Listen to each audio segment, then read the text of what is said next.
Welcome to Beyond the Press Release, a production of Gore Column, in which we take the time to speak to small cap companies about great news that they've released. Guys, for all of you who are fans of the Marvel Cinematic Universe, you know that Infinity Stones are really powerful gems that Thanos collects to destroy universes and, quite frankly, impress a girl. Well, Infinity Stone Ventures, which trades in Canada under GEMS, GEMS, and in the US, GEMS F, is collecting most, if not all, the critical minerals that are required for electric vehicle batteries and clean energy to power the planet. Why are they doing that? In 2030, the global demand for lithium alone is expected to surpass 2 million metric tons, more than doubling the demand forecast for 2025. And Benchmark Minerals just put out a report saying that more than 300 new mines are going to be needed to meet the 2035 battery demand alone. So GEMS is on a mission to be a diversified supplier of these critical energy metals for the clean energy revolution. And while most small cap companies will focus on maybe one or two, Infinity Stone Ventures has recently started collecting them all: lithium, graphite, copper, cobalt, manganese. And we got some great results to talk about. Zane, welcome back. Thanks for having me, George. Happy to be here. Hey, again, you guys just seem to be really generating great news. Doesn't matter what's going on in the market, you guys just keep it coming. And the first one I want to talk about is here's the headline: Infinity Stone hits massive graphite on Rockstone step out hole. Put that into perspective for us. What does massive mean, and what does it mean relative to the area where Rockstone is located? Yeah, so massive just refers to obviously the percentage of graphite in the hole, as well as the texture. So we've had a really great the drill program on Rockstone was really great from the beginning. I guess we initially started by twinning the discovery hole to 25% graphite over 24 meters that was drilled almost about 10 years ago. With our initial twinned hole, we hit the same kind of mineralization just visibly. So really happy with that. Same sort of interval where we intersected, so that's great. And then with that, we stepped out. We did the step out hole, the first step out hole, and we hit on that. And we are hoping to have the results back from the third step out hole, or the second step out hole, and we'll be putting those out very shortly. We're really excited to get the core into the lab, get the assays back, really kind of see what we get there. And I think overall we're very pleased with the results at the outset. Visibly, it looks like we've hit really great graphite, really great mineralization. Sulfides are present as well, which is pretty exciting. So we're just kind of doing some analysis on that and trying to figure out what the next steps are. But overall, very pleased with what's going on in Rockstone. And I think we have a lot of exciting things to come. And I think we're going into what could potentially be a big graphite market as well. I think you see a lot of articles, you see a lot of analysts out there talking about graphite being the next lithium. Really that these anodes are going to be critical to production of these batteries, and you're going to need this anode material. So I think we're in the right place at the right time, and I think we could be at the bottom of a great run in the graphite market. And it's one thing to twin a previous discovery hole to kind of confirm it up, but how important is it now to have hit something really promising on a step out hole? Well, I think it lets us understand exactly where the structure is going and a little bit more of kind of what the structure looks like. I think the next steps are we're going to be doing some downhole geophysics to kind of figure out get a little bit more information where we want to drill next. But overall, we kind of based our hypothesis that the structure moved to the northeast, and we moved the hole that way. And I think overall we're pretty happy. And you touched on the macro, so we'll move on to the Buddha pegmatite lithium in a second, but graphite, it's not even a case. I mean, the macro is strictly a massive tailwind for you, right? So even it's not even a case of if you can get to an optimal number, it's just going to be so big that no matter what the demand turns out to be, it's going to be bigger than almost the market can supply right now, right? So you're sitting in the catbird seat. Yeah, well, I think what sets Rockstone apart from a lot of other natural graphite projects is that it has really, really good grade. Like that 25% graphite on the GC 1201 hole is great grade. So I think we just want to build on that, and I think we have a lot of opportunity to really develop something special there, assuming that we continue to hit on our future drill holes. And you got results for hole 4 coming out. Are there plans for any further holes after that, or is it? I think we're wait for these and recalibrate. Yeah, we'll get the assay results back on the core from the two step out holes as well as the twin hole, and then we'll kind of make some decisions as to what's next. What was great, and we'll move into Buddha in a second, but what was great is that Buddha is only located about 30 kilometers away from Rockstone. So we were able to reposition the drill very quickly to Buddha, and we'll be drilling there in the next couple weeks. Put in the back of the truck, head by Timmy's, Exactly. have a coffee, and head over to Buddha. So Exactly.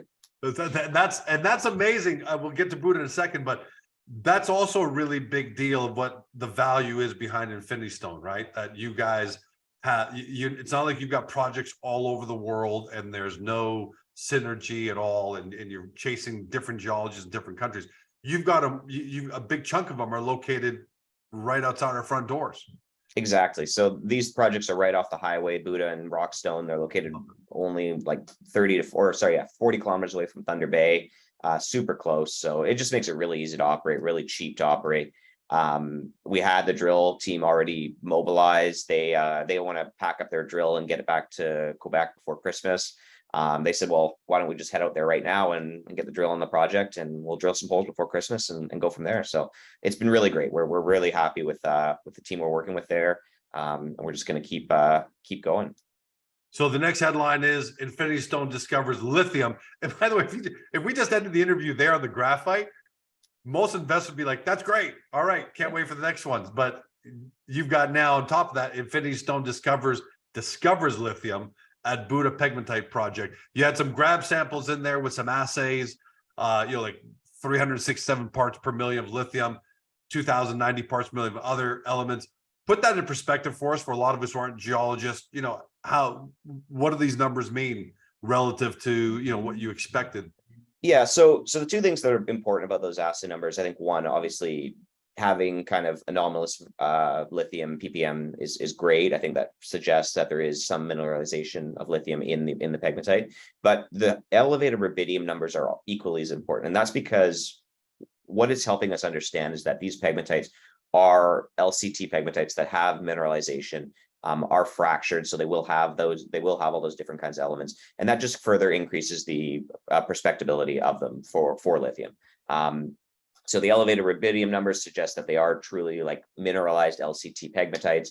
And the lithium numbers, obviously, until we drill them, we won't know, but just those kind of initial elevated numbers do suggest that they are worthy of a further prospection and drilling, obviously. What is a further prospection? Do you look for some more grab samples and channel samples, or at this point, do you start to plan for a drilling program? Well, no, we're going to drill. So we have some initial drill targets just based on those grab samples. We do want to drill them in some places, but then I think beyond that, we are going to be flying some geophysics as well. That'll give us a little bit more information too. So it's a combination of both. We're putting together a geophysics plan right now. And it's great because we can do that in the winter. Magnetics aren't affected by the snow. Access on the project is great. So we're just figuring out what we're going to do on the geophysics. But I think just because the drill was out there, it's cheap to just kind of throw it out on there. We're just going to do it right now and just throw a couple holes in there. Not a big program, probably 400 to 600 meters, just a couple holes, just kind of see what we have. And that'll give us something more to work with as the snow kind of thaws, and then we can go from there. But suffice it to say, on both of these headlines, you guys were really happy that they met and or exceeded your expectations on what you guys were hoping for. Exactly. Yeah, I think we're really happy with the initial results in Rockstone. Pretty happy with what we got on Buddha. We're eagerly waiting to see what we get back on James Bay as well. I think those assays should be coming back any day, which is great. And I think that obviously most investors are really focused on the James Bay property. I think everyone's seen PMET have a great run this week. I think they're up probably $2 almost on the week. And I think they have some really great results coming, is my understanding, just from what we've heard in the grapevine. So I think that's going to be really good for us as well, just because we are located directly adjacent to them, and it'll put a lot of wind in our sails as well. Is there ballpark expectations for James Bay ballpark when we might be getting some results back? I'm not going to speak to it. For us, it could be any day now. Yeah, of course. For us, yeah, it could be any day now. All right, and that's, again, I love it. The story never ends, because it's graphite, it's Buddha, it's James Bay. It's amazing. how you guys just keep generating great news, not just news for the sake of putting news out. Last question for you. A big part of your strategy is you've got a number of projects, and most of them are doing really well, meeting or exceeding your expectations. And in previous conversation, you and I have talked about the fact that the goal is to eventually start partnering up with bigger companies, JVs, let them do the work, and so on and so forth. Are you starting to get, how much closer are you starting to get to that goal with one or any of the projects? And what kind of interest? Because I got to imagine, given what's going on in the world, interest has to be coming in on one or more of the projects, right? Yeah, so we're putting together kind of a framework as to, like, for all the different projects, starting to have discussions with some of them, with other parties who might be interested in kind of doing more exploration work on them, paying for the exploration work, and then we can JV them out. But I think at this point, everything's up in the air. Nothing's solid. We're just kind of starting to have those conversations. Obviously, our model is kind of that project generator model. So what we do anticipate is that we will vend some projects out, and whether that be through JV or spin out, etc.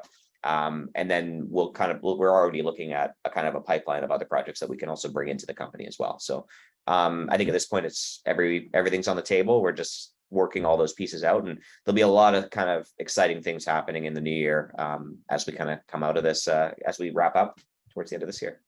I don't think you guys are ever going to wrap up. I mean, you guys are constantly machining. And normally I would say, I've been doing some other interviews this week and talking to CEOs saying, well, it's November 24th.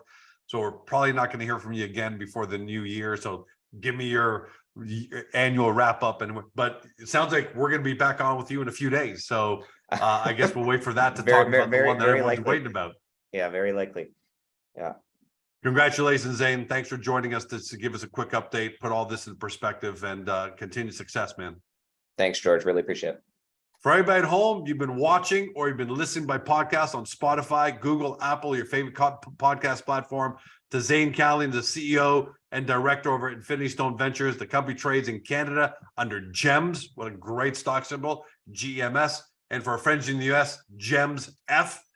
To start your due diligence, for those new to the story, you love this market, but you just discovered the company, want to know more, get to their profile page in Agoracom, because like I said, there are multiple projects going on, and we give you a great layman overview of each, so you can get a good snapshot, 1,000-foot overview. And then once you've got that in your hands, head over to the company's website, do your deep dive due diligence. Thanks for joining us. Have a great day. See you next time. Hey guys, this video is over, but don't forget to help your company by liking it and then leaving a comment below. And then don't forget to help yourself by subscribing to our channel so you don't ever miss another great Agoracom small cap video.